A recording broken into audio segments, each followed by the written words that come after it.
Wel, mae'n debyg bod Gwynedd wedi cael mwy na'i siar yn y 10 mlynedd diwetha, ond nad oes dim arwyddocâd arbennig yn hynny.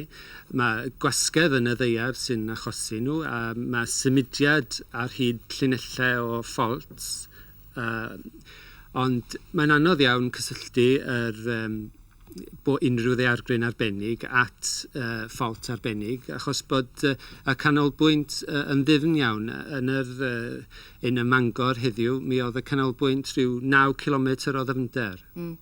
Ydy'r cryniadau bach wedyn sy'n arfer dilyn daeargryn yn mynd i ddigwydd yng Ngwynedd?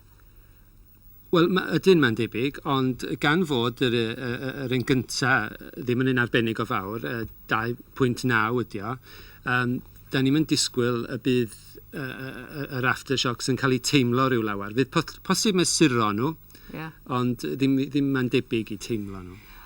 Ydy Gwynedd yn debyg o weld rhyw ddaeargryn anferth fel welodd Los Angeles yn ddiweddar? Wel, da ni'n mynd disgwyl hynny nac dyn. Rhaid cofio mae y daeargryn mwyaf Mhrydain yn y ganrif yma oedd y daeargryn Mhenllyn rhyw 10 mlynedd yn ôl, a 5.4 oedd hwnnw. Felly, allwch chi ddweud â llaw ar eich calon mewn gwirionedd, na welwn ni ddim daeargryn fawr fel yna yng Ngwynedd? Wel, allwch chi ddim deud hynny, ond mae'n dim yn debyg iawn o gwbl. Diolch yn fawr iawn i chi.